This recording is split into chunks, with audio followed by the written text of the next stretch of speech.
Opa, vocês estão vendo... Ops. Vocês estão vendo a tela? Para ver, sim. Tá bom, então. Então, vou começar. Bom, boa noite a todos. Um prazer estar aqui falando um pouco para vocês da UFOP, apesar de eu não ter muito contato com a universidade. Eu fiquei feliz pelo convite, acho importante esse momento de troca, né, dos estudantes de universidade pública que já foram e agora estão no mercado ou estão no meio acadêmico mais avançado com os estudantes de graduação, que isso fez muita diferença na minha vida, eu acho que vai fazer na de vocês também, esse momento que a gente usa as plataformas digitais para isso, eu acho muito válido. Então, obrigada, estou muito feliz de estar aqui.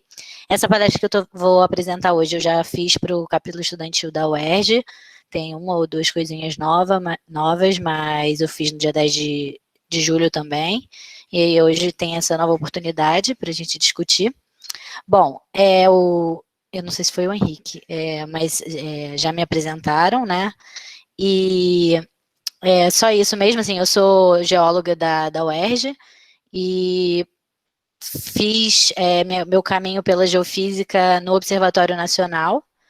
Na verdade, desde que eu estagiei numa operadora, né, de petróleo, que foi a BP, quando eu ainda era da graduação, eu já tive contato com interpretação sísmica, e desde então fiz minha monografia na Bacia do Parnaíba com interpretação sísmica, e depois fui para um projeto também patrocinado pela BP, mas já acadêmico, já vinculada totalmente ao Observatório Nacional, onde eu fiz o meu mestrado também na Bacia do Parnaíba, e agora estou no doutorado também na Bacia do Parnaíba, mas focando mais no embasamento, na tectônica, usando a geofísica para tectônica. E depois disso, durante o doutorado, eu ingressei na empresa CGG, que é uma empresa de processamento sísmico, e como o meu background era mais de usar a geofísica de forma aplicada, ou seja, interpretar o dado geofísico, principalmente sísmica e gravimetria, nessa empresa eu participo de interpretações para auxiliar em modelos de velocidade para as sísmicas PSDM que tem na região do pré-sal. Então, assim, hoje eu vou falar da Bacia do Parnaíba, que é o meu trabalho acadêmico. E aí, meu objetivo é ir contando a história da Bacia do Parnaíba, que nesse slide de apresentação já está aqui a localização dela, que aqui é uma bacia bem grande, no Nordeste brasileiro, né? E onshore, né? É uma bacia intracontinental. E eu vou contar a história dela através do dado de sísmica. Só para a gente entender quem são as vizinhas, as bacias sedimentares vizinhas, temos a Bacia do Parnaíba.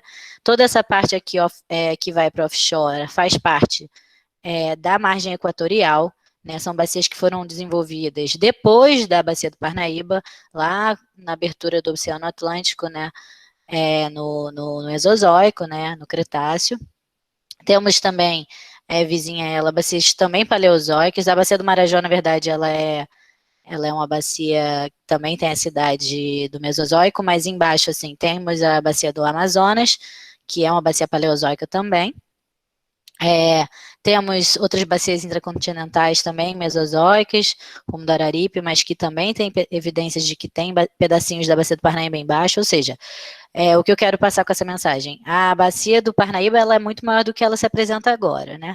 A gente sabe que essa sedimentação, ela continuou, ela existiu e foi erodida, e então o que a gente tem hoje é uma preservação dos sedimentos paleozoicos da Bacia do Parnaíba.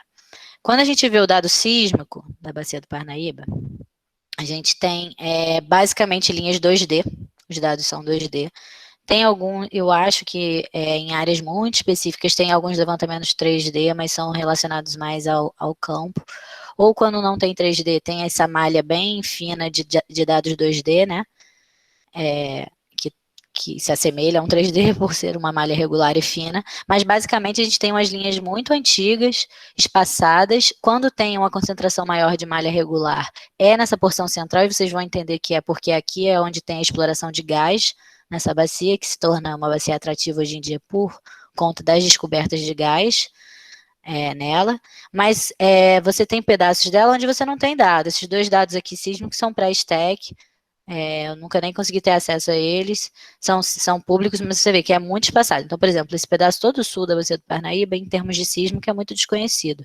E aí você tem algumas linhas que foram as que eu trabalhei no meu mestrado e trabalho no doutorado, que é esse set de dados de linhas maiores, bem regionais, e uma linha bem grande que foi adquirida, ainda não está pública, mas foi adquirida como um projeto acadêmico também, da BP, que é o projeto que eu faço parte, fiz parte durante o mestrado, que é essa linha enorme aqui, e eu vou começar mostrando ela para vocês, para entender a regional da bacia. Mas você vê que tem buracos, tem locais onde a bacia do Parnaíba não tem sísmica, né? Ela é muito grande, então tem muito para explorar dela ainda. Então, eu vou fazer um sumário de qual vai ser a linha de raciocínio aqui, como que eu vou falar da Bacia do Parnaíba através do dado sísmico. Primeiro, eu vou mostrar um perfil regional, onde eu vou focar no embasamento, e nesse embasamento eu vou falar de bacias que existem embaixo da Bacia do Parnaíba e que o dado sísmico permite interpretar essas bacias. E, sendo bem sincera, eu paro nesse primeiro degrau quando, em termos de estudo mais aprofundado da Bacia do Parnaíba, e meu mestrado e doutorado são no embasamento e nessas sequências sedimentares do embasamento, mas, obviamente, eu, quando analiso o dado sísmico, tenho acesso, também fiz monografia em outras sequências da bacia, e aí a gente subindo na escala do tempo e descendo nessa escadinha aqui, a gente vai para as sequências paleozoicas, que são onde estão a geradora e o reservatório. Aí temos as sequências mesozoicas dessa bacia, e aí a gente tem no Mesozoico os eventos ígneos, que são super importantes e que pulam para a gente falar de outro tema muito interessante da bacia, que é o sistema petrolífero dela atípico, que não é aquele sistema petrolífero que só envolve rocha sedimentar e migração por falhas, né? Ele é um sistema que depende das intrusões ígneas para acontecer. E aí a gente vai, então, tentar responder com essa pergunta, com essa apresentação, tentar pelo menos pincelar, né, com essa apresentação, duas perguntas que eu acho que, em termos acadêmicos, intrigam quem estuda a Bacia do Parnaíba. A primeira, que é o que eu estudo até no doutorado, que é uma pergunta um pouco mais acadêmica, que é entender como bacias como a Bacia do Parnaíba, que é uma bacia intracratônica, é chamada de intracratônica, mas ela é uma bacia intraplaca, como ela é formada, né? Porque a gente entende muito bem quando duas placas tectônicas se separam, falhas normais de rejeito enorme se formam, você abre um oceano e você tem todas as condições para formar uma bacia. A gente também entende o outro lado, num ambiente compressivo, tipo os Himalaias, eu gero uma flexura crustal, eu gero um sítio deposicional, né, abaixo do nível do mar e eu consigo acumular sedimentos. Mas o que faz a bacia do Parnaíba no meio da placa? Qual é o mecanismo tectônico que faz ela, por tanto tempo, acumular sedimentos, né, não tão profundos e não tão falhados, não tão deformados, tectonizados, não tão tectonizados, na crosta, né? Por que esses sítios, né, não só a Bacia do Parnaíba, como Paraná, Amazonas, um pouquinho diferente, mas Paraná e Parnaíba são um mistério de como elas são formadas, e isso ainda é um estudo que não tem uma resposta única na literatura. Ninguém entende como bacias intraplacas, intracratônicas, essas bacias paleozoicas, né, que duram o registro geológico inteiro do Paleozoico e até Mesozoico, o que motiva, né, qual é o mecanismo formador e originário dessas bacias. Então, essa é uma das perguntas. A segunda pergunta já pula para uma outra idade e um outro tema, que é a questão do sistema petrolífero atípico dela, né?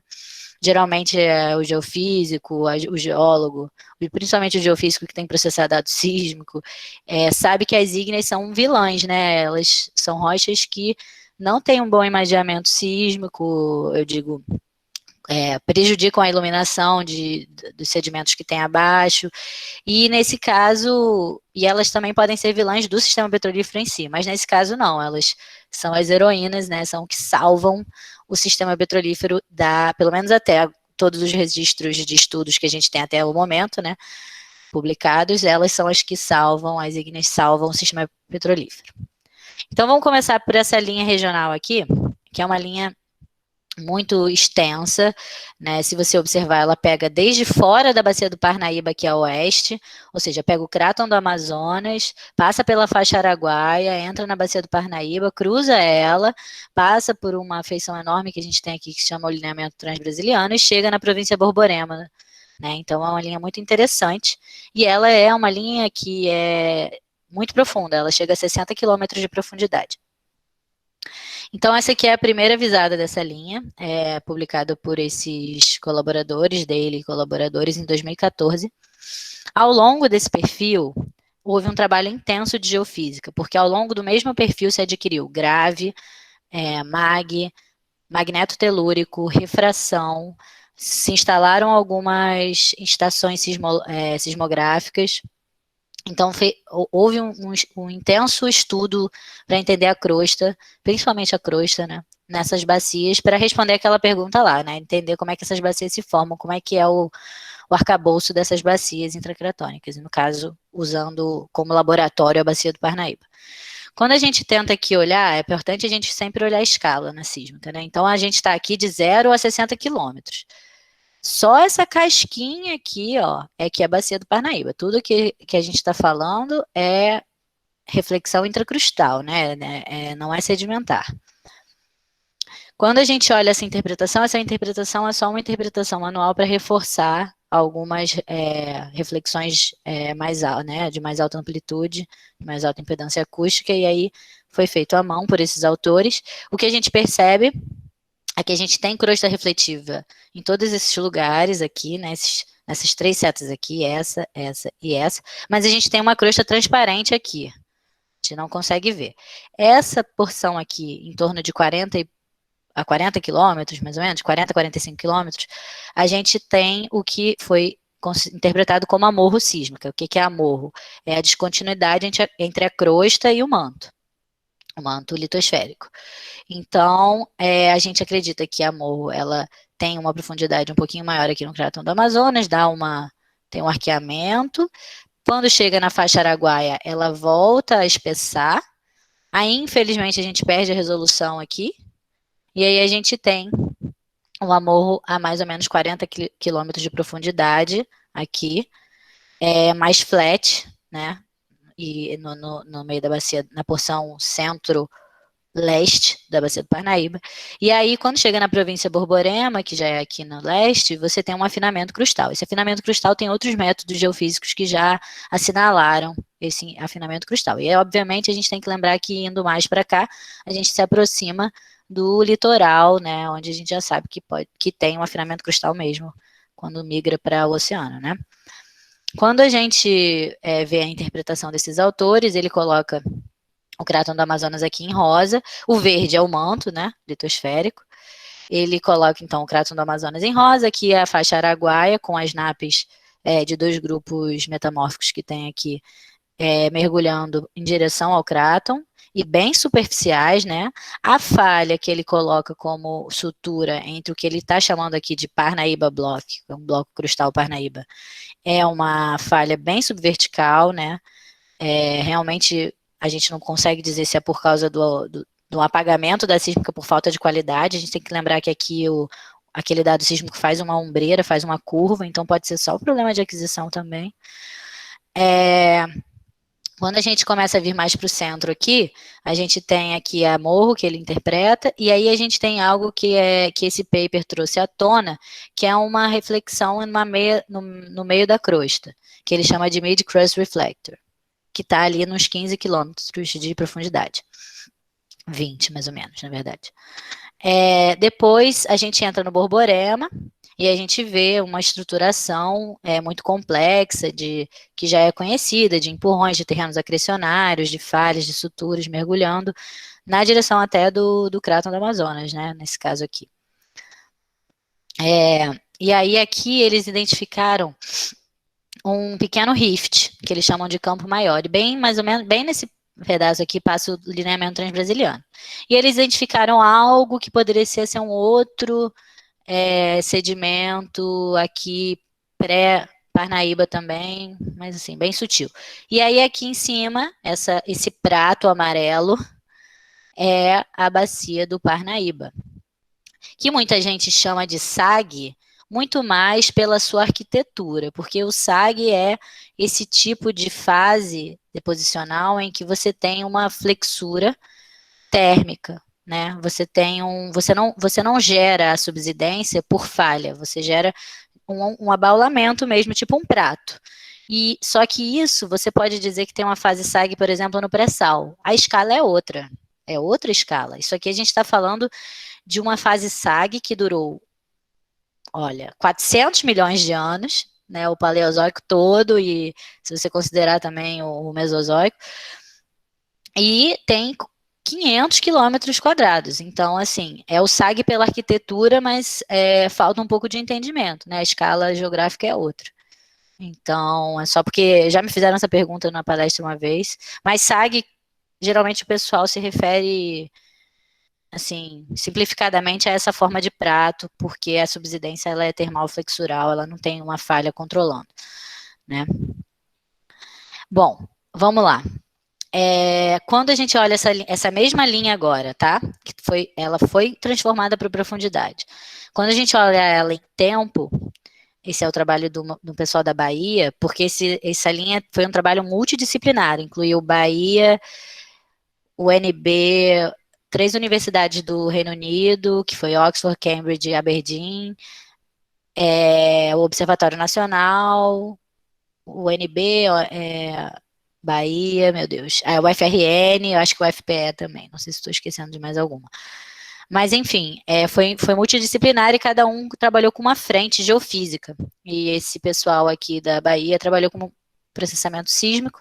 E aqui é só para vocês terem uma noção de como era a linha em tempo, chega a 16 segundos, né? Aquele mid-crust reflector aqui, aquela fase, aquele pedaço transparente aqui. Aqui é onde tem a mudança de direção da linha, aquele cotovelo da linha, né, em mapa. Aqui já começa a sutura da faixa araguaia do Cratão do Amazonas, segundo os intérpretes, né, anteriores. E aí aqui outro pedaço do Cratão Amazonas e a Borborema aqui, com muito claro esses empurrões, essas suturas mais subhorizontalizadas, né. Imaginar que está comprimida essa linha de mais de 1.000 quilômetros de extensão, então tem exagero vertical para caramba aqui. Quando a gente olha um outro trabalho que eu não vou entrar em detalhe nesse tipo de sísmica, que eu vou falar aqui com vocês hoje muito mais de sísmica de reflexão, mas teve o trabalho ao longo desse perfil também, em sísmica de refração. E a sísmica de refração, aqui na própria refletividade crustal, a gente percebe uma diferença entre um pedaço e outro do que é considerado esse tal de Parnaíba Block. Num você apresenta refletividade, no outro estava um padrão sísmico completamente transparente. O Soares, que é lá da UNB, com os colaboradores, eles também perceberam uma certa diferença, mais ou menos onde passa a cidade de Barra do Corda. Então, essa remontagem aqui foi antes de saírem esses trabalhos, ok? Esse bloco uniforme e único, representado aqui como... Até que esse trabalho coloca um outro bloco aqui que também é interessante, mas esse bloco único e uniforme talvez não seja tão uniforme assim, esse bloco Parnaíba. Talvez exista, sim, uma diferença crustal, né, tectônica entre dois blocos. Então, aí volta ao questionamento de se realmente essas bacias se instalam em crátons muito estáveis ou se, na verdade, tem uma origem um pouco diferente. Né? Só esse trabalho ele levantou um pouco isso. Então, o que eles viram é que tinha um VP maior, um VP um pouco mais alto, mas ainda não o VP de manto, né? 7.1. E então a morro aqui é um pouquinho mais profunda, né? A crosta é um pouquinho mais espessa nesse bloco, foram o que eles viram na sísmica. Aí aqui já é a morro da refração, né? Aqui é a morro da sísmica de reflexão, aqui é a morro da refração. Aquelas morro flat eles também viram aqui. E é isso, eles viram uma crosta com mais alta velocidade nesse pedaço.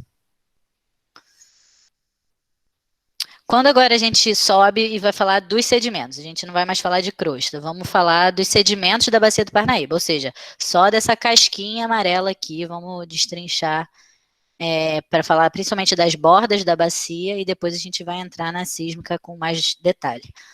Quando a gente bota aqui, isso aqui é um mapa de isópaca baseada em poços, você vê que aqui estão a localização dos poços, da espessura total da bacia do Parnaíba, ou seja, o depocentro dela está localizado bem aqui nessa porção centro-leste, mais para norte um pouquinho, e óbvio que falta dado aqui, tá? Não tem poços aqui, mas esse aqui é a tendência, né, da interpolação. E aí esse autor, que é o Tozer, lá da Universidade de Oxford, ele colocou, cortando o que ele considera como a base da bacia do Parnaíba naquela linha sísmica. Então ficou bem interessante para ver, para ter essa visão do depocentro da bacia, né? E aí quando a gente vai para, eu acho que quando a gente vai para a carta estratigráfica da bacia, o que a gente percebe é que esse aqui é uma carta estratigráfica que eu modifiquei no meu mestrado. Quando a gente fala de bacia de sedimentos pré-silurianos, aqui é o siluriano, tá? São os dois sedimentos que acontecem, duas sedimentações que acontecem antes do início da deposição do que é realmente considerado bacia do Parnaíba. Então, a gente poderia falar que isso aqui, daqui para baixo, é o embasamento econômico da bacia. E aí a gente tem uma mega discordância, que é a discordância pré-siluriana aqui, e aí a gente tem esses sedimentos aqui, do Cambriano, e esse aqui um pouco mais velho. E aí, quando a gente vem para a bacia do Parnaíba, a gente vê que aí, pelo próprio arranjo aqui dos sedimentos na tabela cronoestratigráfica, a gente vê que eles são bem constantes, né? Eles acontecem em quase toda a extensão noroeste-sudeste da bacia. Aqui ele já começa a acontecer mais no centro. Aí tem no Jurássico, você já tem um confinamento maior, os sedimentos são presentes muito mais localizados. Você tem dois eventos magmáticos, aqui no Mesozoico, o mosquito e depois o sardinha. O mosquito chega a ter extravasamento, né? Chega a ser uma formação mesmo. E aí aqui em cima, no Mesozoico, no Cretáceo, você tem um outro estilo de sedimentação muito mais concentrado ali a noroeste, que já está muito mais relacionado com formação daquelas bacias na margem equatorial, né? Que já foi no Cretáceo. Então é uma bacia longa, né? Tá aí depositando há um tempão. Mas as principais sequências dela, tanto é que coloca aqui como SAG, são no Paleozoico e principalmente no Paleozoico inteiro, um pouquinho do Mesozoico inferior, assim, né? E temos também sedimentos pré-paleozoicos, né? Ou pré-silurianos, vamos para ser mais específico. Agora, olhando a linha sísmica, aqui é um zoom daquela linha sísmica regional só até 4 quilômetros, tá bom? Então, esse aqui é o arcabouço da bacia do Parnaíba, e aí eu vou explicar as duas bordas para vocês. Aqui é a interpretação.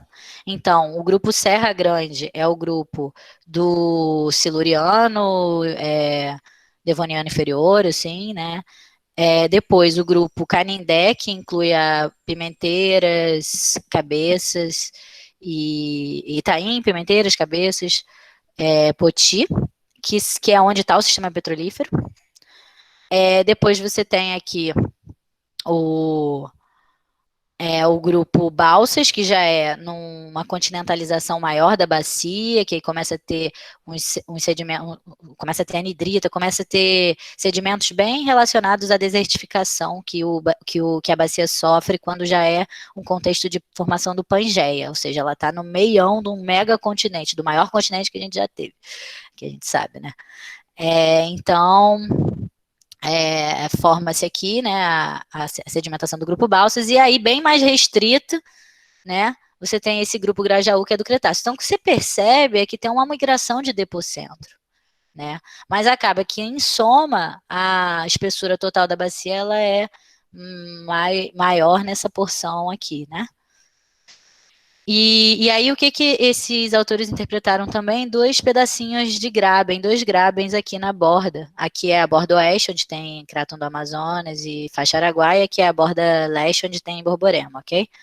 E aí, aqui, essa borda está toda espichada, ou seja, sofreu um soerguimento, e aí você tem esse típico padrão de off-lap, ou seja, o que é esse padrão de off-lap das bacias intracratônicas? É um rejuvenescimento da borda para o centro, né? Ou seja, tipo um prato cortado mesmo, né? Um disco cortado. Você tem um rejuvenescimento da borda para o centro. das sequências, né? Então tem uma diferença bem grande entre as duas bordas, né? Isso que eu vou mostrar em detalhes para vocês. Quando a gente aplica dois atributos aqui, foi desse mesmo autor, do Tozer, ele aplicou o atributo de amplitude instantânea.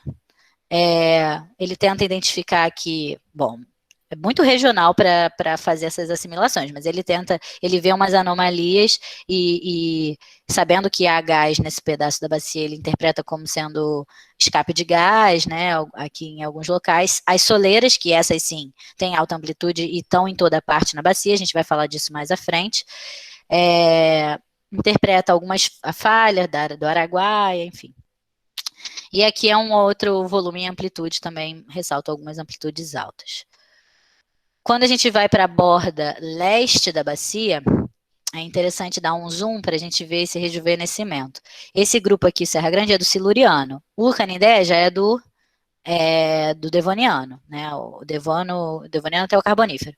Quando a gente dá um zoom aqui, isso aqui é uma foto que eu tirei quando fui no campo, da Serra de Ibiapaba, no Ceará. Não é exatamente nesse pedaço, é um pouquinho mais a norte, mas eu achei muito similar o que a gente vê nessa sísmica com o que a gente está vendo no afloramento, né? Que é justamente aqui, são os sedimentos mais basais da bacia. Aqui é o sedimento da formação Ipu, que é a formação mais basal do grupo Serra Grande. E aí você tem aqui, e aqui os autores interpretaram aí já indo mais para o centro da bacia, eles interpretaram um Graben, tá? Chamado Campo Maior, que também vou discutir um pouquinho melhor ele, que é ao longo do Transbrasiliano, e que seria mais velho do que a Bacia do Parnaíba. No outro extremo da Bacia do Parnaíba, eles interpretaram, até pelo que aflora aqui, eles interpretaram uma reativação de falhas da faixa araguaia no período Mesozoico, né, na era Mesozoica. Mais especificamente, está aqui a reconstrução. Aqui estaria a bacia comportadinha, né, até o final do Paleozoico.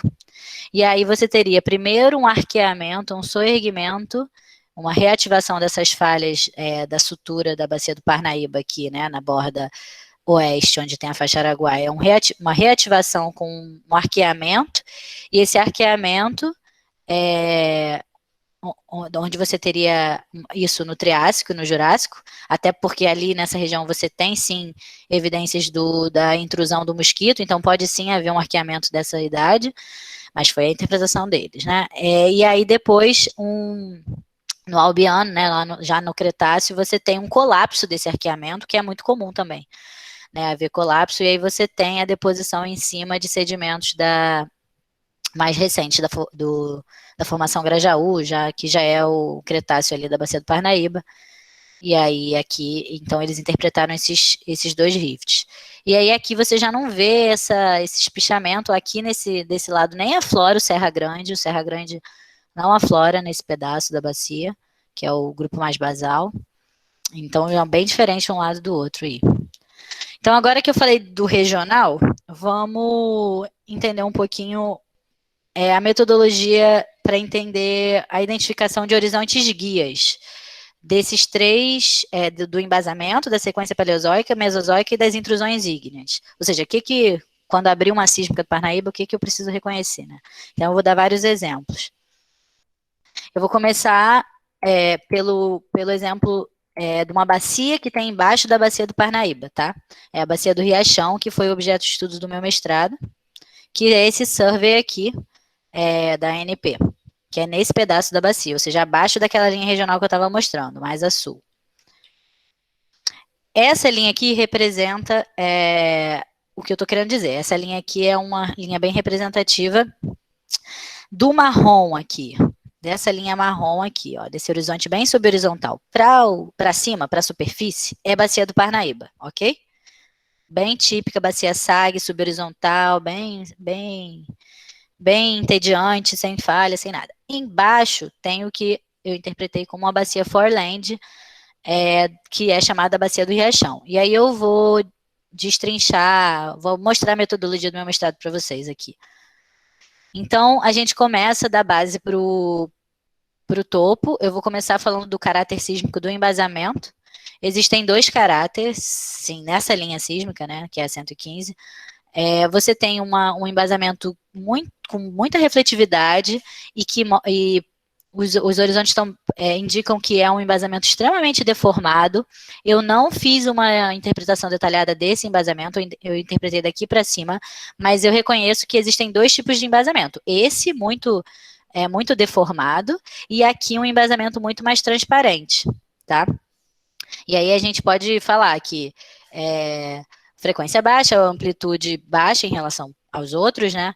Uma geometria irregular com com esse mergulho dos horizontes dos refletores, principalmente para oeste.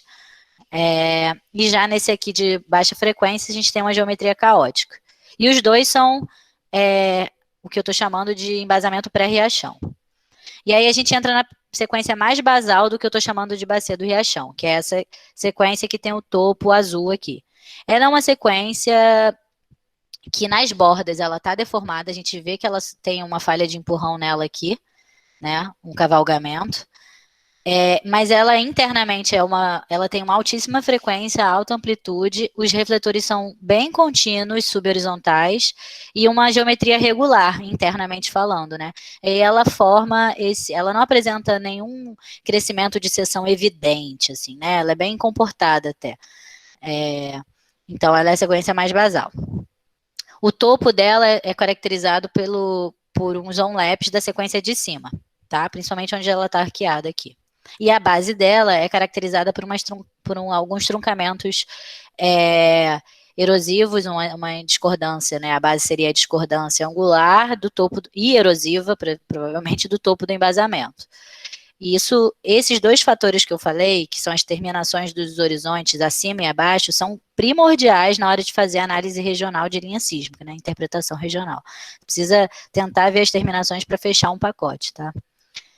Quando a gente vai para a outra sequência que eu estou chamando, então essa aqui, azulzinha, foi Riachão 1. Agora Riachão 2, essa amarela, ela é uma sequência que a forma externa dela é triangular, com espessamento de seção para sudoeste. Oeste e sudoeste, porque essa linha aqui tem direção sudoeste-nordeste.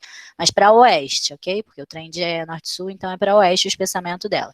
E ela é um lapa a base da sequência de baixo e possui um truncamento erosivo que só dá para observar em poucas linhas, e ela tem um caráter a amplitude é baixa, de vez em quando a gente vê uma estratificação, mas ela tem em alguns momentos um padrão irregular, caótico, e essa aqui é a Riachão 2. Quando a gente vai para a Riachão 3, que é uma sequência acima, esse é outro fator que é importante olhar, é a forma externa da sequência, né? O crescimento, né, o espraiamento dos refletores nela, né, o crescimento de seção é oposto, ela é para o lado leste, nordeste, tudo que está para o quadrante leste, né, para a metade leste. Então, ela tem essa característica, ela já tem uma amplitude mais alta, ela tem bem sutil indicação de que pode onlapar o topo da outra sequência, e um truncamento erosivo com a base da bacia do Parnaíba, que é o que a gente está chamando de Pre-Silurian Conformity, vocês vão ver. E outra característica dela interessante é que as intrusões ígneas, olha, isso tudo aqui é intrusão ígnea, eu vou falar bastante disso, ela corta a estratigrafia toda, tem altíssima amplitude, tem esse formato de prato, isso é típica intrusão ígnea, tenta acender, né? Ela só ocorre essa intrusão ígnea nesse pacote, raramente ela ocorre nos outros. Então, isso é outra coisa que ajuda a marcar essa sequência. Quando a gente tenta olhar essa relação das três sequências do Riachão, então eu falei das três sequências que eu identifiquei, né? Riachão 1, 2 e 3. Quando eu olho no detalhe para ver as terminações sísmicas, eu vejo aqui o embasamento, aqui com alguns truncamentos erosivos, que não foi muito bem interpretado aqui, a gente está chamando de embasamento pré-riachão. Aí o pré-riachão basement aqui, aí o topo do riachão 1, com esses né, muito sutis onlaps aqui. Aí depois a sequência aqui, que é o riachão 2, e acima o riachão 3 e a base da bacia do Parnaíba. Tá aqui a interpretação. E agora, voltando para aquela figura e subindo mais na estratigrafia, a gente pode ir para a Bacia do Parnaíba, que aqui eu interpretei como uma coisa só, porque o foco do mestrado foi interpretar, na verdade, a bacia que tem embaixo da Bacia do Parnaíba. Mas como que é a cara da Bacia do Parnaíba? Ela tem essa alta frequência, né? São subhorizontais e alta frequência. Uma amplitude, eu botei low aqui, mas na verdade depende, assim, quando é no. Depende da formação. A formação Pimenteira tem bastante soleira dentro, então ela fica com amplitude do pacote, fica com amplitude alta. E principalmente você quase não vê falha, ela é subhorizontal, geometria regular, isso marca muito bem a Bacia do Parnaíba, né? É uma característica marcante. E aí você tem a base dela com essa Pre-Silurian Conformity. E quando você vai para as ígneas, e aí a ígnea ígnea em qualquer lugar, soleira, né? Ela geralmente, não só na Bacia do Parnaíba, mas em vários outros exemplos de dado sísmico, em várias outras bacias, ela tem esse caráter de um pico e uma cava, geralmente, uma amplitude altíssima, uma geometria irregular e, na verdade, muito característica, que é de prato, ela tem uma parte horizontalizada e aí a pontinha dela sempre tende a subir, formando esse formato de prato, e ela corta a estratigrafia, né? E ela é interrompida abruptamente também, porque não é um sedimento, né? Ela é uma intrusão. Bom, quando a gente faz a comparação, a gente pegou. O que é essa imagem aqui? Tem um poço, que é o poço que deu o nome a essa bacia, que é o Poço Riachão. Ele é um poço da Bacia do Parnaíba, que penetrou toda a Bacia do Parnaíba e penetrou também 1.000 metros, 1 quilômetro de sedimentos que não são da Bacia do Parnaíba, que são esses sedimentos da Bacia do Riachão, ou seja, mais velhos que a Bacia do Parnaíba.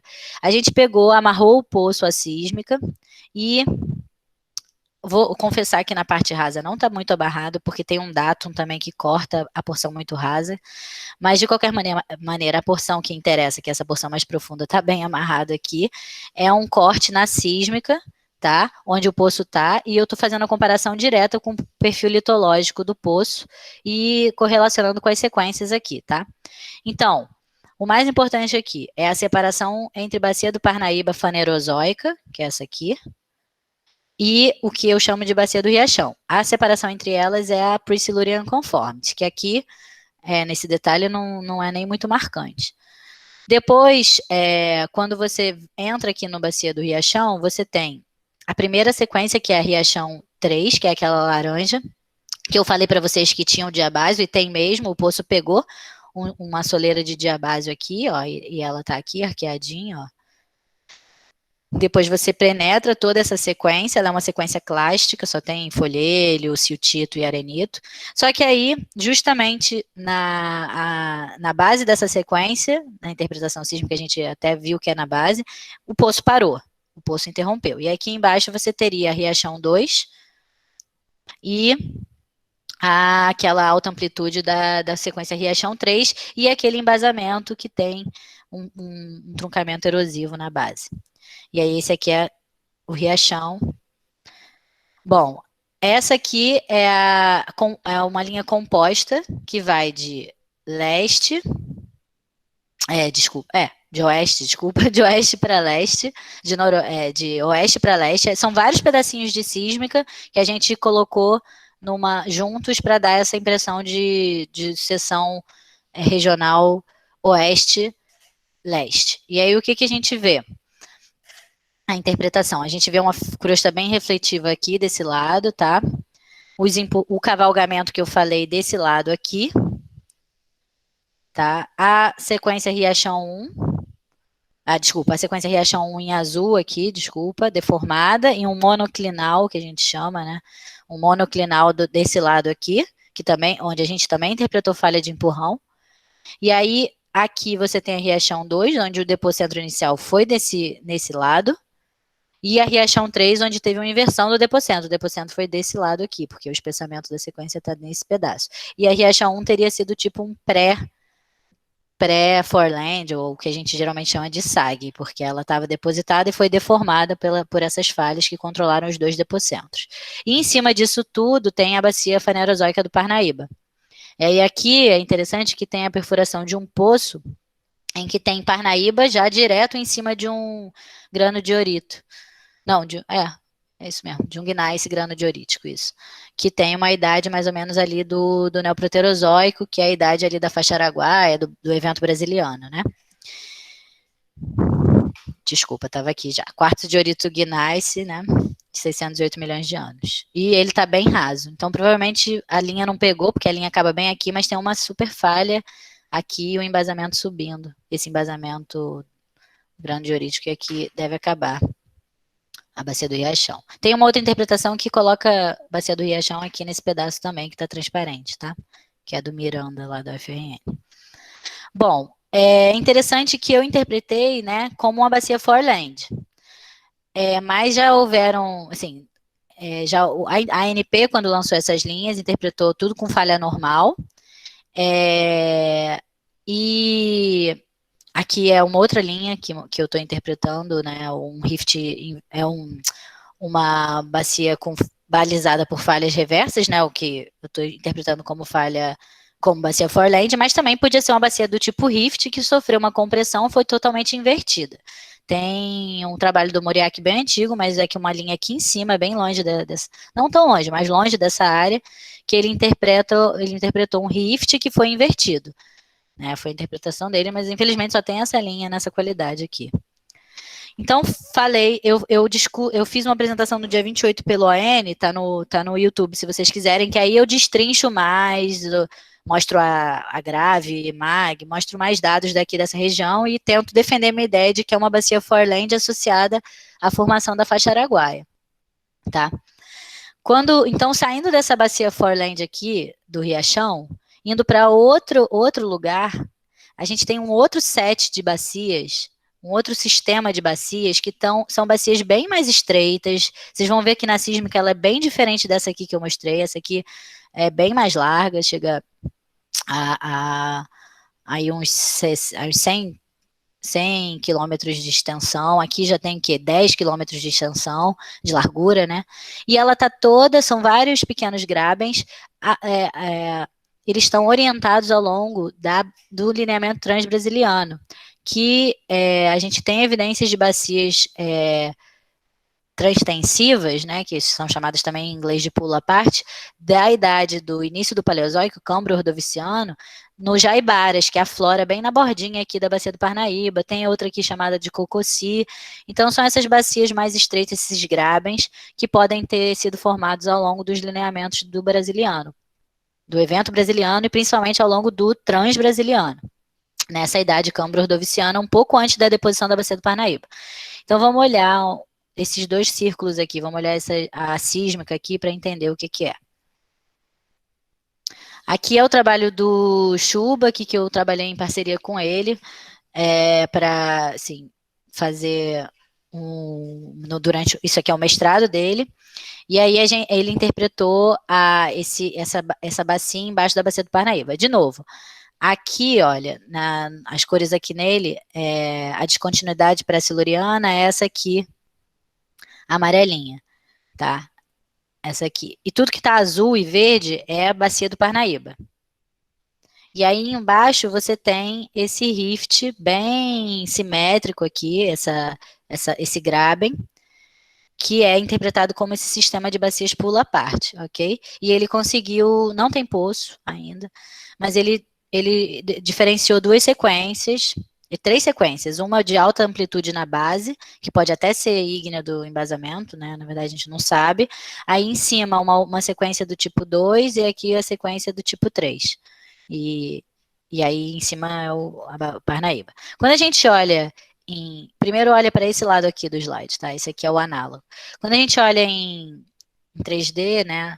Ele botou aqui as linhas e o topo do embasamento que ele interpretou na sísmica. Ele fez essa interpretação no software da Schlumberger, no Petrel. E aí ele colocou a falha mestra, que é essa vermelha, e uma falha antitética, o que ele considera que é a falha mestra desse sistema, que está em preto. E aí você vê que aqui tem uma orientação nordeste-sudoeste, bem ao longo do lineamento transbrasiliano, e esses grabens se conectam, e que na verdade essa falha mestra ela foi reativada ao longo, parece controlar algumas reativações ao longo do desenvolvimento da Bacia do Parnaíba também, tá? E ela é bem ao longo do sistema de falhas do transbrasiliano, do lineamento transbrasiliano.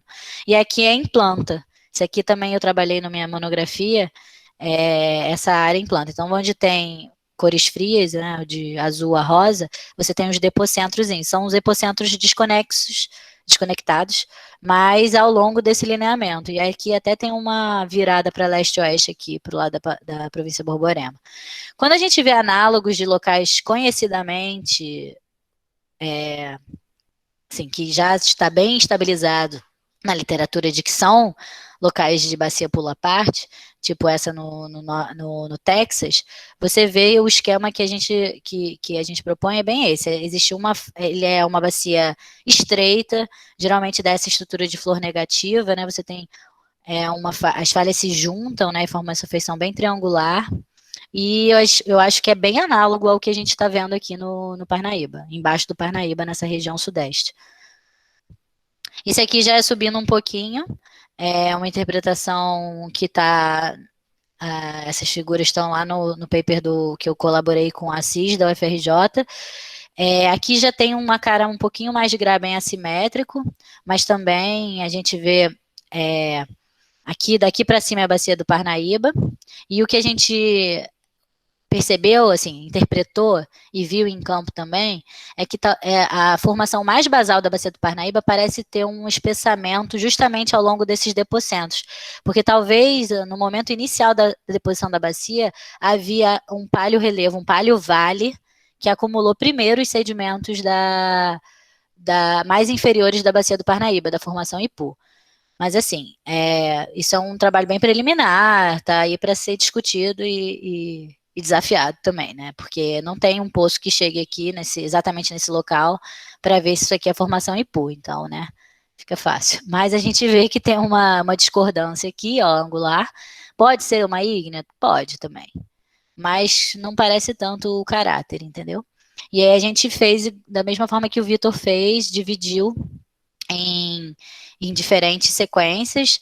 A mais basal a gente correlacionou com o grupo Ubajara, que aí até pode correlacionar com aquele mais basal lá da Bacia do Riachão, que são os carbonatos que dão geralmente do Neoproterozoico ediacarano, que afloram ao redor da bacia. Aí em cima você tem o Transbrasiliano 1 e o Transbrasiliano 2, aprazível. Então seriam duas sequências e aí começa a Bacia do Parnaíba. Então, a gente interpretou, né, a gente discute que a formação Ipu ela é um pouquinho mais espessa nos arredores do Transbrasiliano, talvez por existir um paleo-relevo em vale nessa área.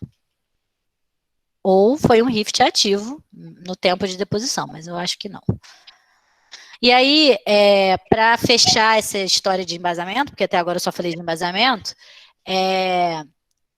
um resumo bem regional desse trabalho dele, que é o seguinte, ele pegou o ciclo de Wilson, que é aquele ciclo de reciclagem de placa tectônica, né, que ela abre e fecha geralmente perto do mesmo lugar, e enfiou nesse contexto tectônico, ele colocou onde que estaria a estabilização, a formação de bacias escratônicas, baseada não sei se está dando um eco, mas baseada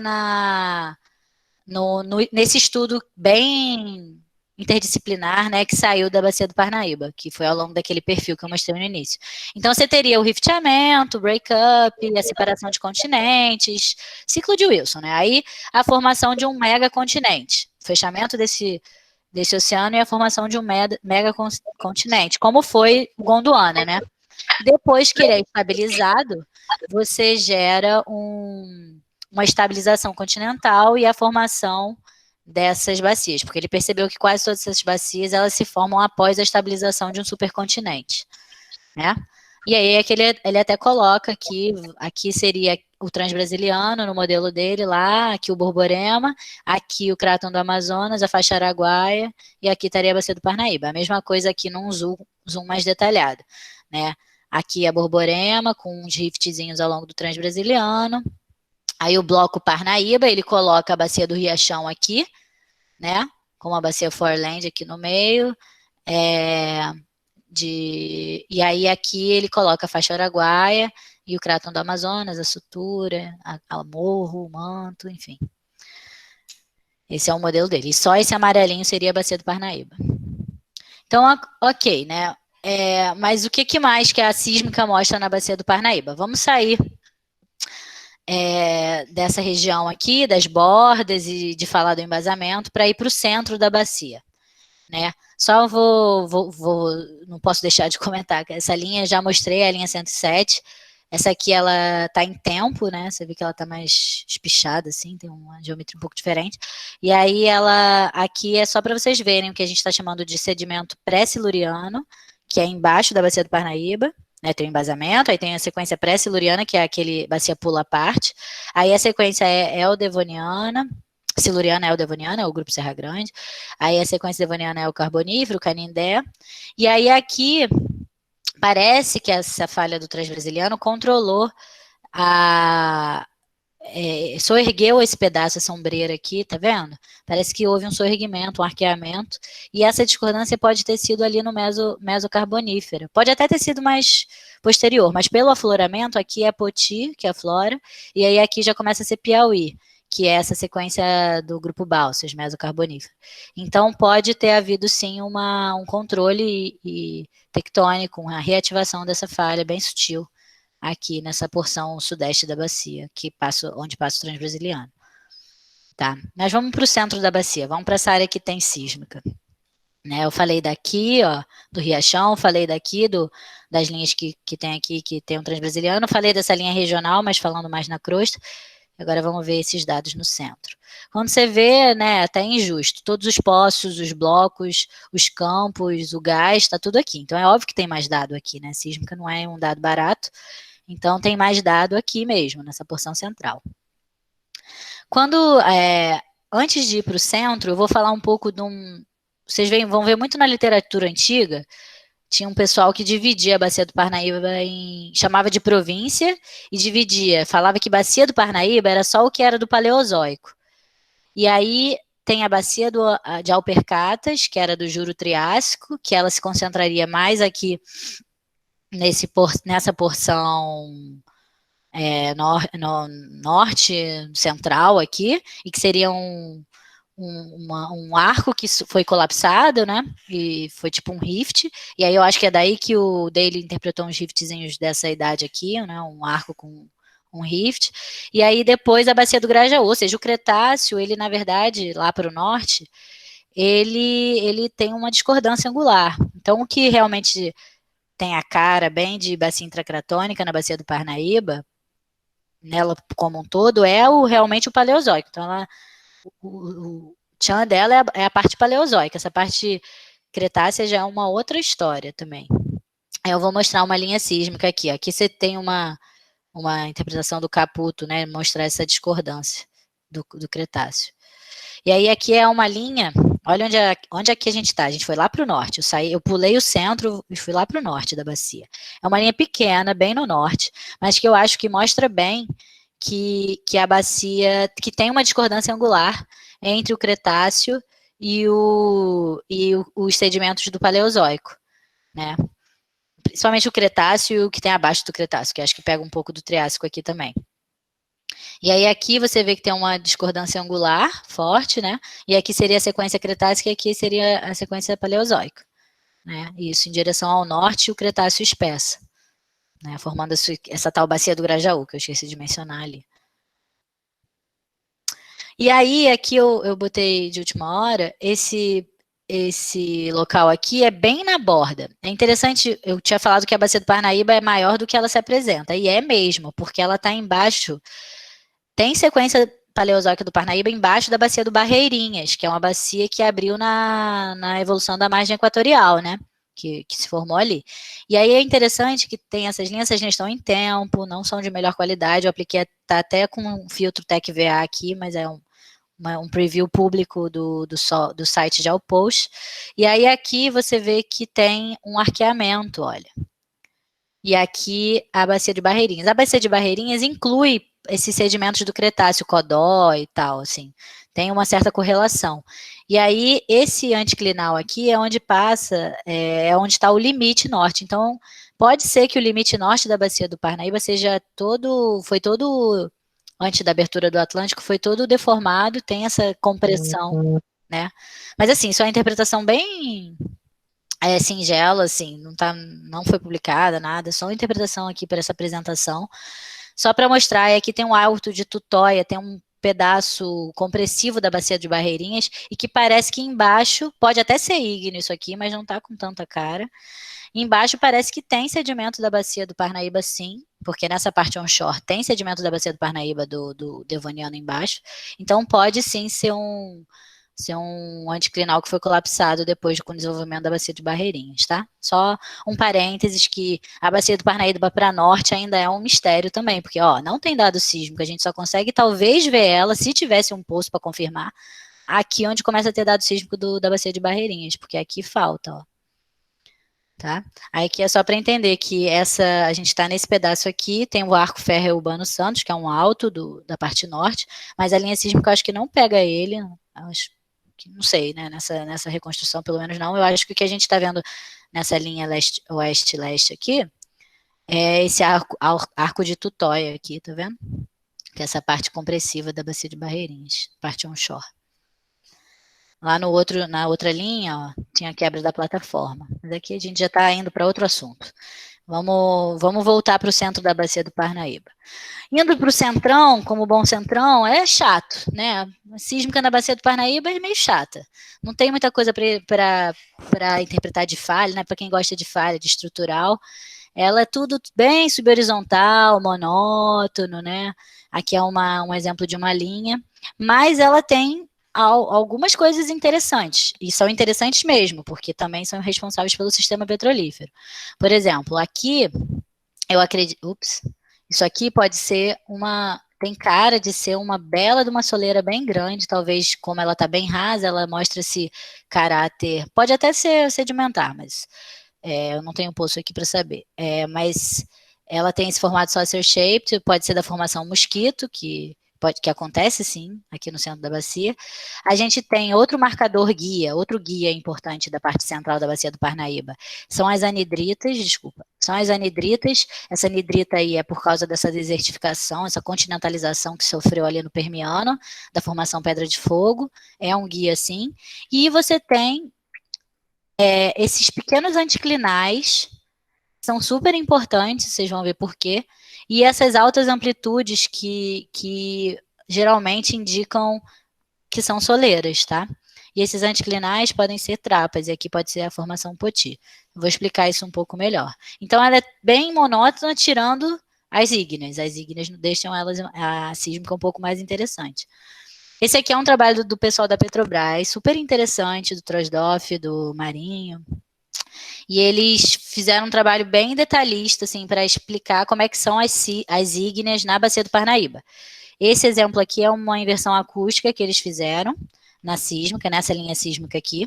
E aí você vê aqui a soleira, né? Você vê que a soleira, ela é isso, ela escolhe um nível para percolar, para intrudir, mas ela às vezes, se tem uma variação, né, você tem que pensar que é um fluido super quente que entra num sedimento frio que já estava lá há milhões de anos. Então, ela tenta procurar um equilíbrio, que a gente chama, um empuxo, é uma coisa física, né, de fluido com sólido. Ela procura um nível neutro de equilíbrio, né, que é o neutral buoyancy, mas se aquilo é perturbado, aí seja por diferença litológica, por falha, ela vai buscar outro nível, até ela alcançar esse neutral buoyancy, né, esse nível. E aí ela vai migrando de acordo com isso, tem a ver com pressão também, né? Então, até ela solidificar, né, e virar uma rocha, uma rocha ígnea, uma soleira. E aí, ela toda quebradinha, ela pode sofrer falhamento posterior também, né, mas geralmente ela dá esses saltos mesmo, isso é da própria intrusão, ok? E aí, aqui eles reconheceram esse cio, né, às vezes eles reconheceram cios fininhos, mas que estão interdigitados, né, eles falam isso no paper. A anidrita que eu tinha falado, ó, ela tem, né, a anidrita geralmente tem uma velocidade mais alta, ela dá uma impedância acústica alta, né, e são dois guias importantes. Aí aqui já não pega nada, que já é a parte bem rasa ali deve ser já do Cretáceo, nessa sísmica. Então, as ígneas, elas são guias, sim, para interpretação sísmica na bacia. E aí eu vou esse estudo é bem interessante porque eles vão caracterizando estatisticamente onde que as ígneas estão mais localizadas.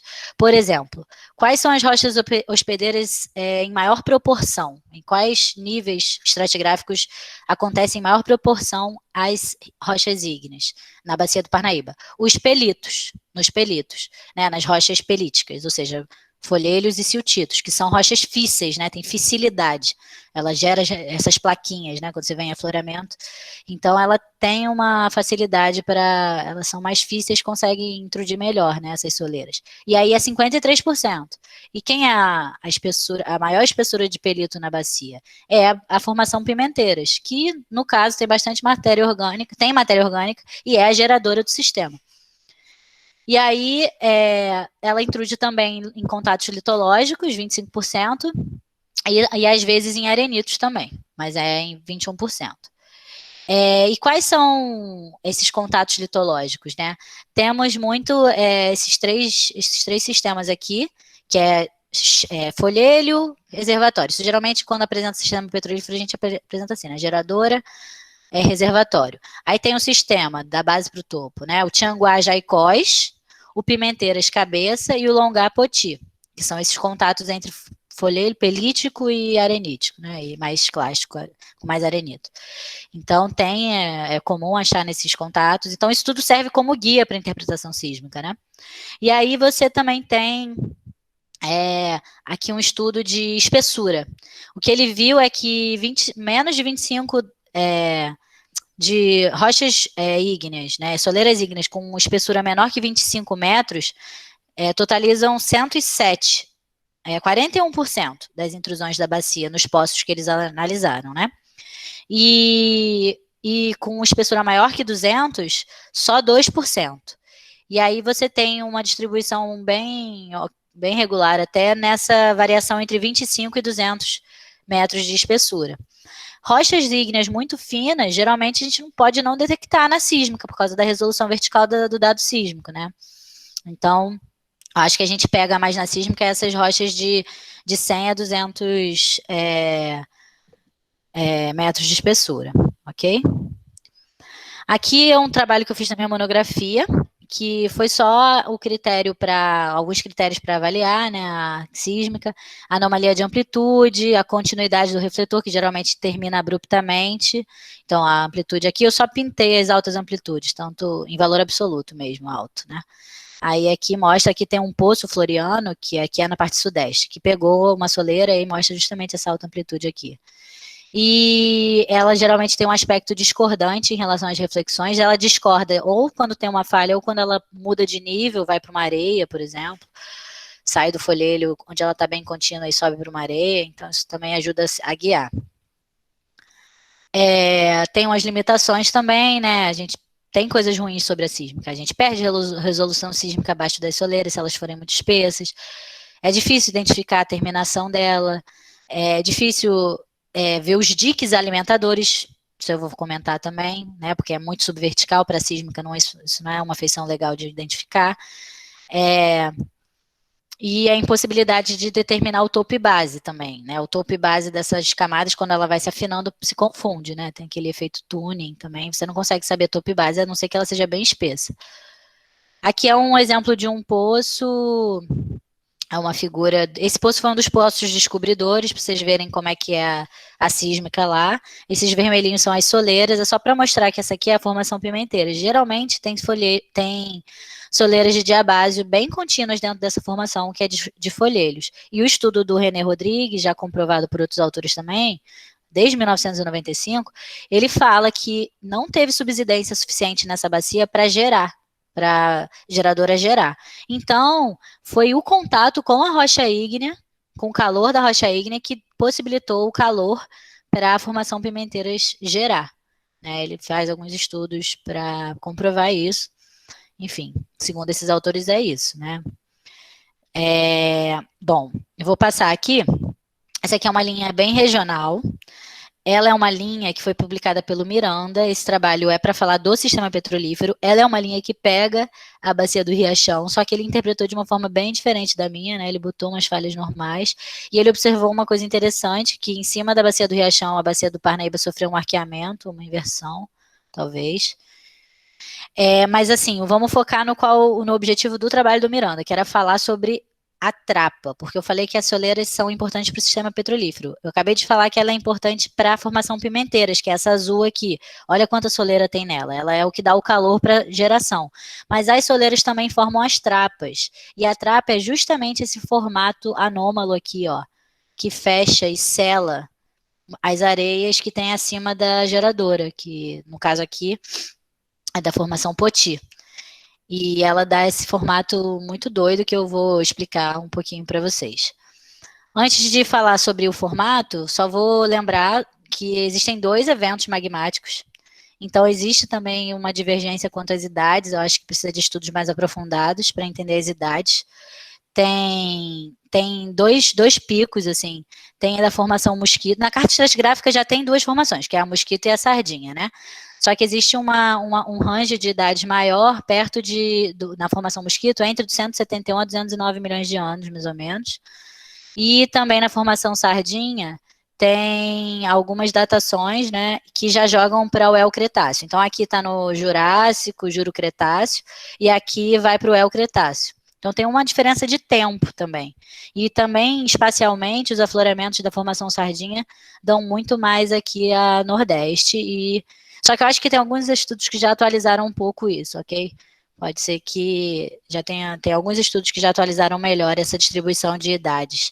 Mas existe uma diferenciação, sim. E aqui tem afloramentos do mosquito, ó, mais a oeste. Então, mais a leste, nordeste, tem o sardinha e mais a oeste, o mosquito.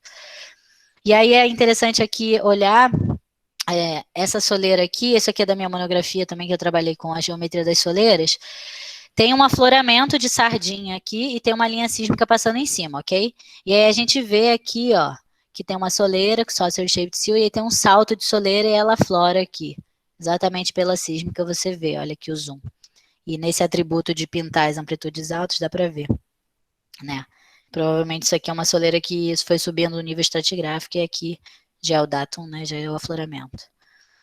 Esse aqui é também do trabalho do pessoal da Petrobras, do Trosdorff, e aqui eles apontam, né, algumas soleiras, né, na sísmica, e aí eles tentam mostrar os diques. Aí quando aparece dique, ele dá que nem uma bacia que é pouco falhada, né?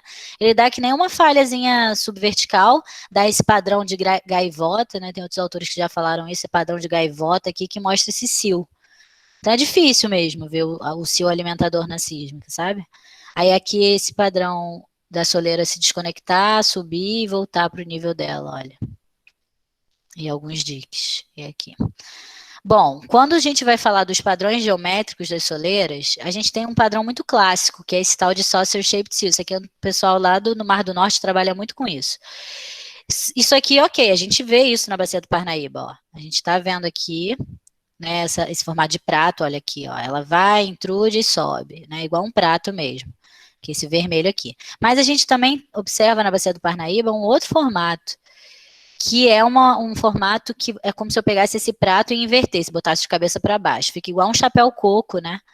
E aí esse formato é muito importante, porque é isso aqui que dá a trapa desse sistema petrolífero da Bacia do Parnaíba.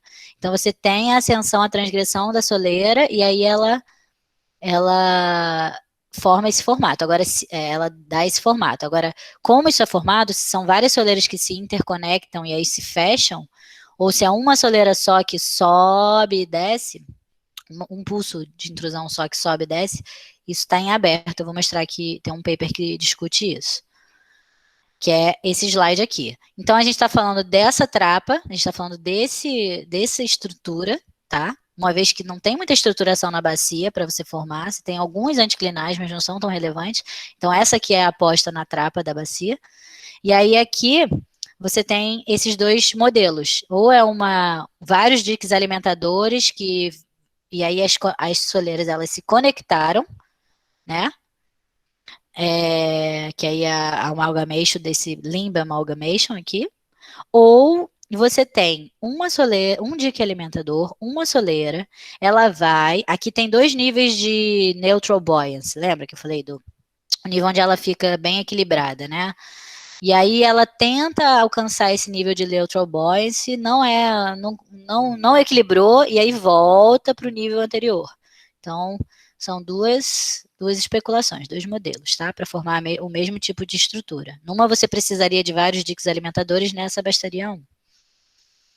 Esse aqui foi o trabalho que eu fiz. Então, esse trabalho deles é uma mistura aqui. Eu botei 2 trabalhos muito interessantes sobre isso, do Miranda, do pessoal que também é da indústria, né, de 2018, e do Troisdorf também de 2018. Em 2014 eu tinha feito um trabalho sobre isso na monografia, só que eu estava mexendo lá na parte mais sudeste, com as linhas lá do sudeste. Lá não tem descoberta de gás ainda, né?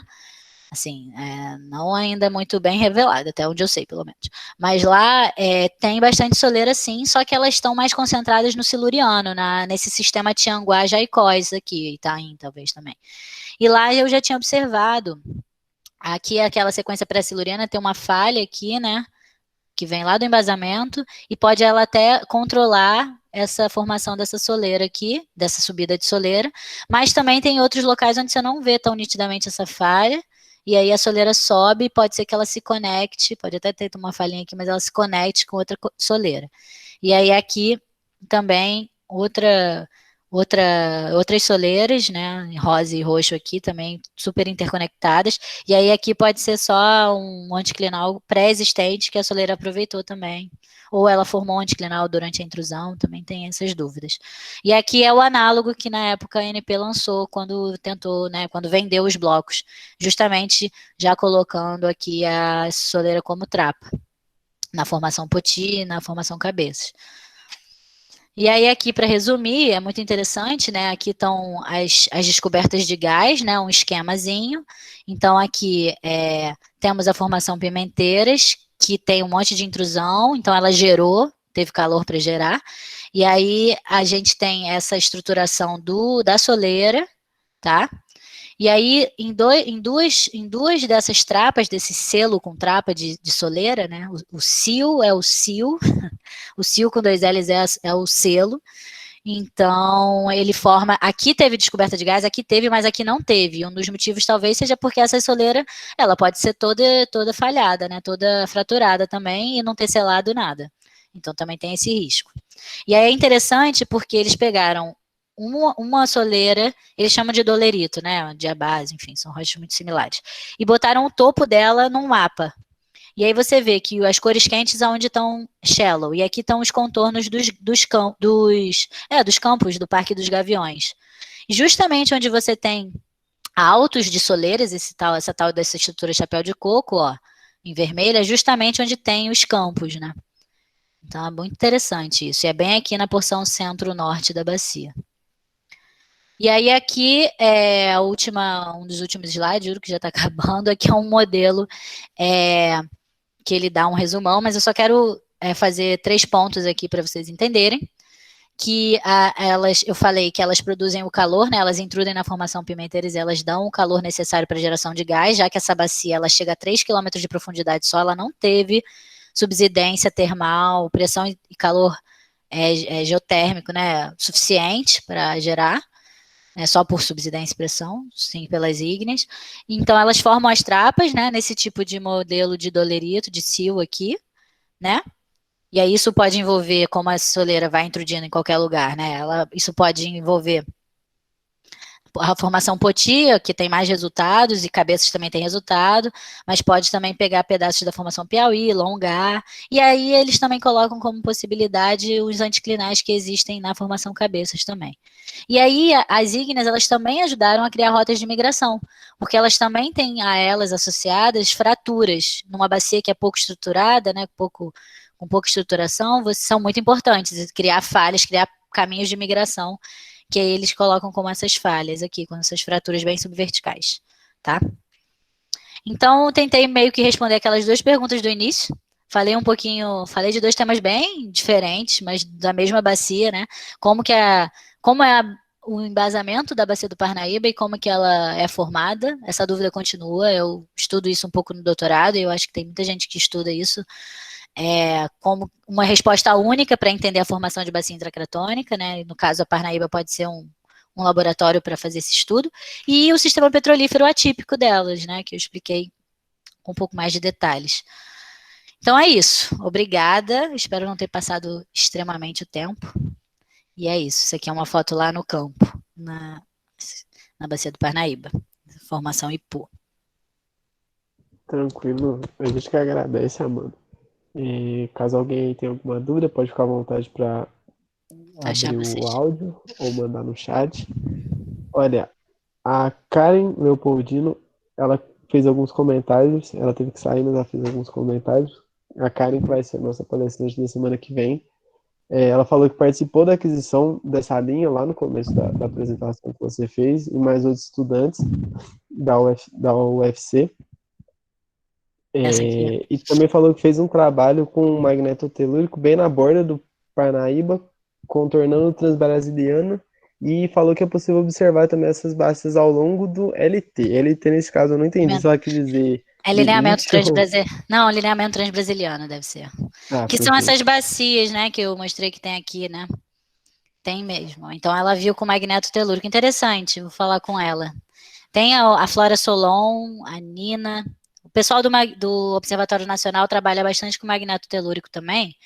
E eles têm resultados muito interessantes. A Flora, é porque eu foquei só na sísmica, que ia ser muita coisa, mas o trabalho da Flora mostra bastante essa diferença crustal também aqui no meio da bacia. Ela viu os limites nessa linha, ela fez MT nessa linha, broadband, ela fez um MT normal também. O AN também está tendo mais aquisição, está ampliando aqui para e está fazendo um outro levantamento. Eu vi recentemente um por aqui também no Grupi, e tem o da Nina, que pega bem aqui, eu não sei se é esse, que pega bem aqui, que vê todas essas suturas, um perfil assim, ó. Vê essas suturas todas que tem da faixa Riacho do Pontal, esse monte de faixa que tem aqui, desses blocos que tem embaixo. E mostra que realmente essa porção aqui da Bacia do Parnaíba, ela ainda é província Borborema, ainda tem aqueles bloquinhos cheios de sutura que a gente vê no Borborema, né? Mas sim, pode continuar. É, Entendi, legal. Além dos elogios, eu também falou que vai ter que teve que sair, mas vai te stalkear um pouco, procurar seus trabalhos. tá bom. O Pedro falou que está pensando em fazer um mestrado em geofísica no Observatório Nacional e perguntou e pediu uma indicação sua para saber quem de lá trabalha com sismoestratigrafia ou petrofísica. Disse que o mestre Pinambá ficou de ver, mas aproveitando que você conhece o corpo docente lá. E também Olha, elogiou sua treinagem. sismoestratigrafia bom, tem um pessoal novo, assim, no ENE, acho que tem os colaboradores que estão fazendo pós-doc lá, tem a Ana Cristina, que trabalha com a Emanuele, ela tem experiência com sísmica. Tinha tem na parte laboratorial de petrofísica, tem o laboratório do Stael, ele é o professor também da matéria de petrofísica lá, mas eu não sei se ele está com uma pegada um pouco mais laboratorial, tipo de análise em laboratório, sabe? De teste de amostra e tal. Uma coisa mais regional, assim, tem muita gente que trabalha com inversão lá. O pessoal tem muita experiência diversa, porque eu já vi tantos trabalhos tão diversos com diversos professores lá, mas eu posso falar com ele melhor, dar os contatos, mas com a parte de sismo e estratigrafia em específico, tá, eu vou pensar melhor. Mas eu sei que a Ana Cristina está trabalhando, vou consultar se está tendo algum outro trabalho. Tem um pessoal do que trabalha com inversão, mas que trabalha mais com métodos potenciais, que é o Vanderlei Coelho, a Valéria, que trabalha bastante com inversão, mas que não é muito o que ele quer, né? Ele quer mais com interpretação sísmica. O grupo do Sérgio de Emanuele faz muito trabalho em bacia sedimentar, então eles, apesar de terem mais expertise com magneto telúrico, eles também têm uma turma boa para trabalhar com bacia sedimentar, com esse contato também com a ANP e tal. Então também acho interessante. Sérgio Fontes e Emanuele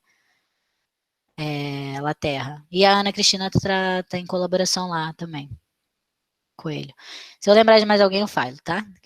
Tem o Bartolo, mas aí o Bartolo também já é a parte mais computacional. Trabalha com modelagem de onda.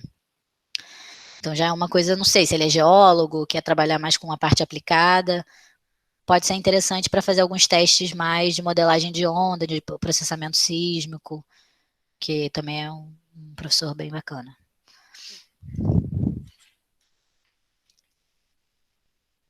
É isso. Boa noite.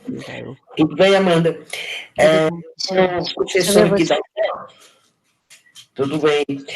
Foi bem interessante o seu trabalho. Nossa, muito legal. Tem muito tempo que eu não mexo com sísmica. Muito tempo.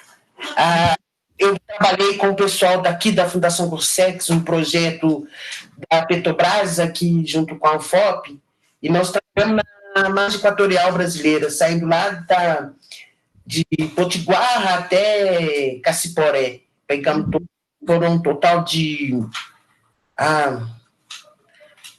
na ordem de uns 70 mil quilômetros lineares de linha sísmica. Foi bem interessante esse trabalho. Foi aonde, desculpa? Na margem equatorial. Tá.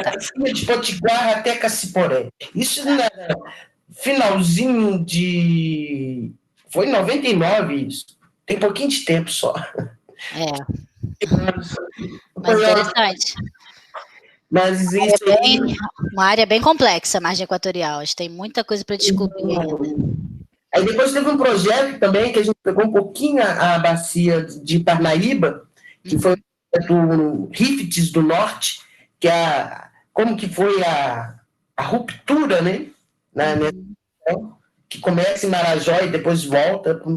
Isso. Bem interessante pegar um pouquinho a ligação da bacia de São Luís. Sim. Em relação a Parnaíba, a Barreirinhas, mas isso tem muito tempo. Foi muito legal o seu trabalho, gostei muito. Você vê que é outra história, né? Quando você vai para a cidade, essa idade, né? Quando começa a quebrar, já é outra. Eu considero um pouco a bacia do Parnaíba policíclica, assim, né? Vários ciclos. Ela só ficou de palco para vários ciclos tectônicos, assim, né?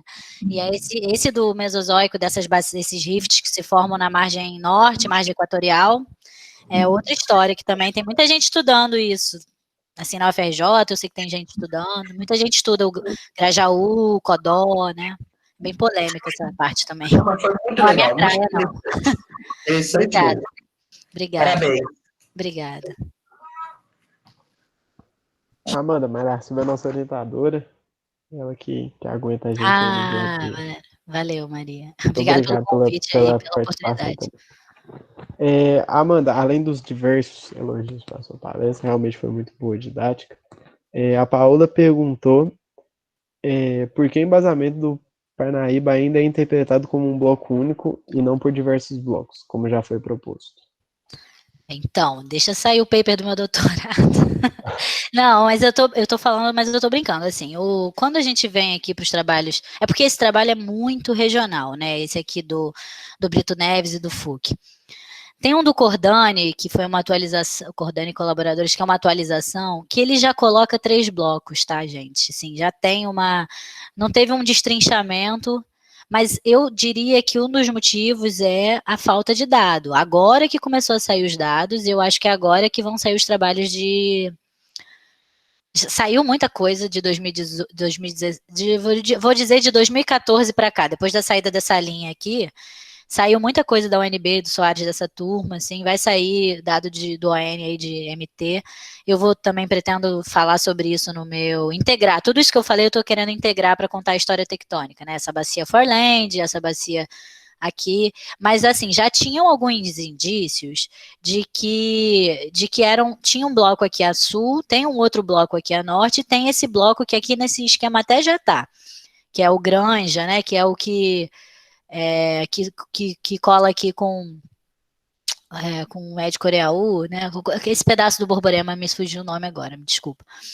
Mas, assim, já tem até algumas ideias, o Klein, o pessoal que trabalha com faixa Gurupi, que pensa que que uma parte desse bloco aqui, ele pode, na verdade, estar conectado a um cráton do São Luís, ou mesmo ao cráton do Amazonas. Teve uma época que os dois, acho que tiveram juntos, né, o São Luís e o West África.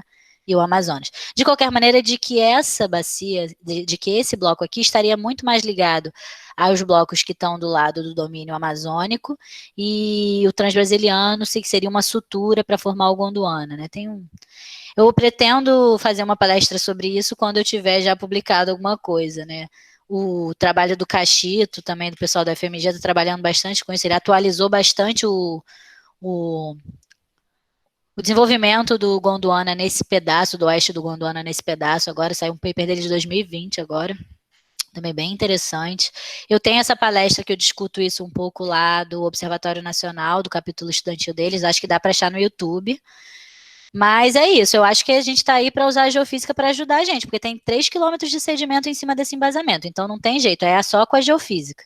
E aí o trabalho do meu doutorado é tentar integrar desde geofísica profunda até, que está publicada, obviamente, compilar, né?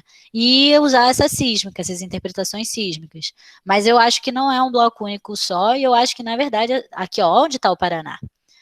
Eu acho que, na verdade, essas bacias cratônicas, elas formam, talvez, perto de zonas de suturas de grandes supercontinentes, né? Ele já tinha dado uma pincelada sobre isso no trabalho do Daly, que fala sobre a instalação de bacias intracratônicas em ciclos de Wilson. Um trabalho muito legal, bem teórico também. Bem bacana também, dá para ler, que é legal. Mas eu acho que não é no meio de crátons arqueanos, assim, enormes. Eu acho que, na verdade, tem alguma relação com zonas de sutura. Eu só acho, assim. Tem várias teorias sobre bacias intracratônicas. Mas é isso. Beleza. Acho que eu respondi, não sei. Eu acabei caindo da apresentação por um momento. Se eu não me engano, o Pedro que te fez a pergunta, pedindo sua opinião para quem ele contratar no Observatório Nacional, ele perguntou como poderia entrar em contato com você. Tudo bem? Tá, eu nem botei. Eu consigo botar meu e-mail aqui, né, no chat. Eu vou botar meu e-mail aqui no chat aí. Ele pode mandar e-mail para mim. A gente entra em contato, sim. Perfeito, valeu demais, Amanda. Alguém tem mais alguma dúvida? Fica à vontade aí para abrir o áudio, escrever no chat. A gente passou durante a palestra uma lista de presença, quem tiver aí puder assinar, ajuda bastante a gente, e a gente emite certificados também. Beleza? Parabéns, Amanda, pela sua apresentação, foi muito boa. Muito obrigado por ter disposto o seu tempo. Obrigada. Muito elogiado também. Foi legal fazer nesse formato também, e foi legal ter contato com vocês aí da UFOP. Vocês estão com um curso de graduação em geofísica ou é um departamento de geofísica dentro da Escola de Minas? Nenhum nem outro. Existe a intenção de montar um curso em geofísica, né? Ah, legal. Tudo parado. Infelizmente. Mas torço para vocês conseguirem. Oi, desculpa. Só eu sou geofísica, só tem eu. Ela é uma sozinha. Entendi, Tem uma equipe de geofísica, não. E atualmente a gente tem trabalhado muito mais aqui na mineração, né? Uhum. É o nosso quintal, né?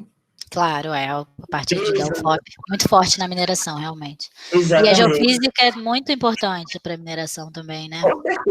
Com certeza. Mas eu comecei com o petróleo. Sim. O mestrado, doutorado foi na área de petróleo. Sim. Mas assim que eu entrei aqui, eu comecei a trazer essas informações da geofísica para a mineração. E a gente tem trabalhado bastante com água, geotecnia. Legal. Pesquisa mineral no geral. Sim. Eu acho que a geofísica ela ajuda muito na parte regional, para já facilitar as coisas. Para a geotectônica também. Pois é, tô torcendo para vocês levarem à frente, então, esse plano aí. Está entrando um professor novo, o Jonei, não sei se você conhece o Jonei Justo. Eu formei com ele. E também do ON. Ele é do ON também, isso. Ele foi na UERJ também. Exato. Ele fez o concurso aqui, passou. Não sabia, que bom. Não tá. Inclusive, conversei com ele hoje. Sobre Feliz por ele. Que bom, ele tem experiência de indústria também. Ele bastante legal, que bom. Ele é muito aplicado, Wendel. Aí vamos ver se tendo mais a gente consegue mais coisas, mas infelizmente tá devagar, tá parado. Bem árido. Tomara, tô torcendo, viu? E isso. E aí a gente, só essas trocas já vale a pena para os alunos também, já. Acho que os geólogos perderem o medo também da geofísica um pouco, né? Que tem bastante aplicação para a geologia. Então eu falo isso muito, que a minha intenção é vulgarizar a geofísica. Se algo todo mundo usar, isso aí. Eu fiz essa parte bem mais aplicada, né, da interpretação, mas a parte também do processamento do dado, isso tudo também impacta muito, tem que ter essa ponte, porque é muito importante mesmo. E o curso aqui não é geologia, é engenharia geológica. Tem muita física, muita matemática, tem computação, ou seja, daria para também... Tem um caminho aberto. Mas nós estamos só começando. Vai dar certo. Torcendo. Obrigada pela oportunidade e até os próximos encontros. Talvez em algum congresso, em breve. Tá bom? Parabéns. Valeu. Se tiver mais alguma pergunta, tudo bem, tá? Estou me despedindo aqui. A gente que agradece, viu? Novamente, muito obrigado, mano. Parabéns pela apresentação. Obrigado também, Maracil, por acompanhar a gente mais um. Sempre apoiando a gente nas apresentações. Obrigado também a todo mundo que ficou aí até o final, assistindo com a gente. E é isso, semana que vem fica o convite para você também, a Amanda Karen vai palestrar para a gente. Eu não me recordo agora do tema da palestra, mas assim que possível, semana que vem terá outro café. E sigam a gente nas redes sociais para ficar sabendo por dentro de todos os programas que a gente está realizando agora nessa quarentena. Perfeito? Valeu. Muito obrigado. Obrigada, gente. Tchau, gente. Boa noite. Tchau. Boa noite.